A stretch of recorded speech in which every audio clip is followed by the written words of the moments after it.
Toyota Velfire. Toyota Velfire. Port charger mati, tidak menyala, tidak berfungsi. Kan sepatutnya ada lampu kan. Aduhai. Jadi hari ini kita nak cari solusi di mana terletaknya fuse dia.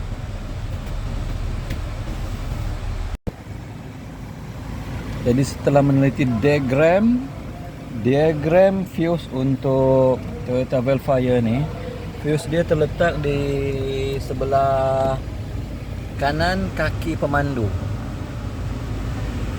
Sebelah kanan kaki pemandu. Di situ. Nampaknya nak kena buka lah. Jadi cover ni perlu dibuka.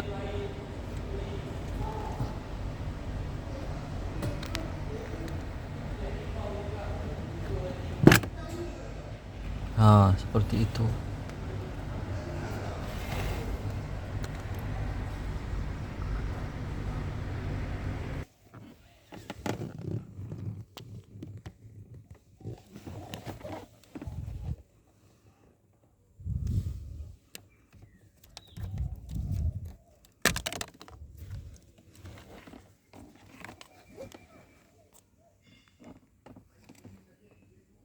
Okey, mari kita cuba buka fuse yang cigarette. Periksa dahulu adakah ia masih elok ataupun macam mana.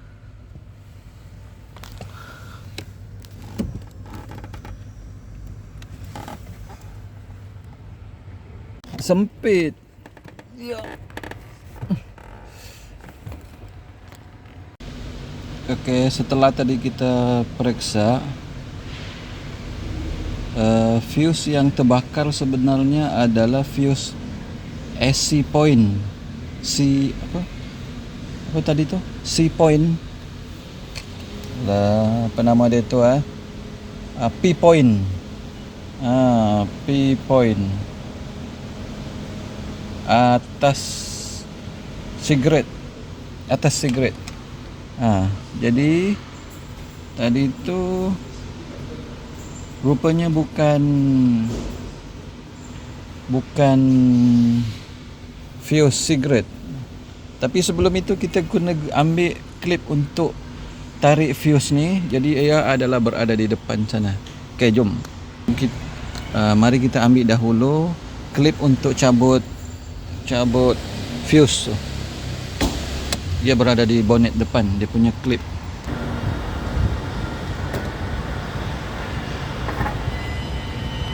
Jadi klip ataupun macam untuk penarik fuse, pencabut fuse. Ni berada di sini. Jadi keluarkan ni untuk keluarkan fuse tu. Okey, tak guna ni memang susah lah cabut tu. Ya. Okey, ada banyak cara untuk memeriksa fuse ni. Ya. Ada banyak cara. Jadi salah satunya adalah kita cabut satu persatu fuse.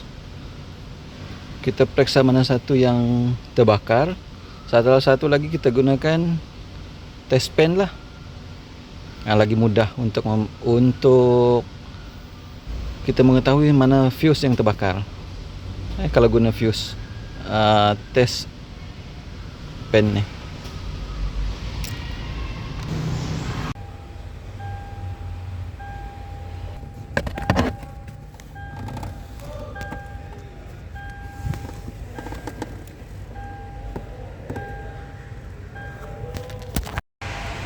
Okey, sekarang mari kita periksa.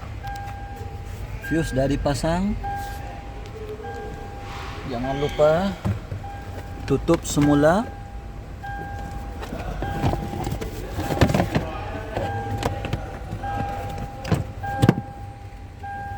Dah tutup.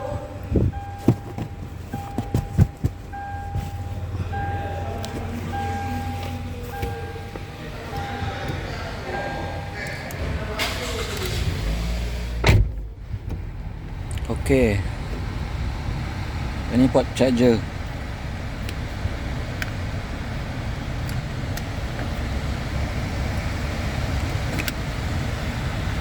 Matikan lampu. Sudah ada.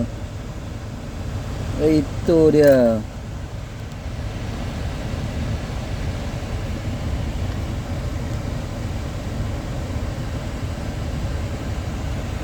Okey, selesai.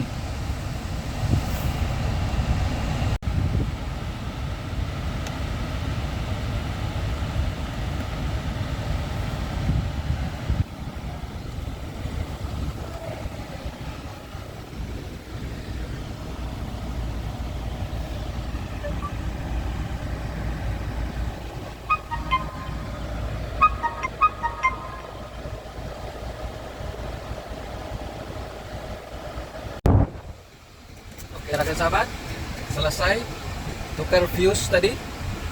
Tukar fuse untuk port charger ataupun sigaret. Jadi begitulah Cik Gotun telah periksa sigaret fuse elok, fuse point ni sebenarnya yang terbakar. Jadi ganti fuse yang baru, selesai masalah. Sekarang port charger sudah boleh digunakan semula. Terima kasih rakan sahabat yang sudi menonton video ini. Semoga bertemu lagi di video Cik Gotun yang berikutnya. Assalamualaikum warahmatullahi wabarakatuh. Bye bye.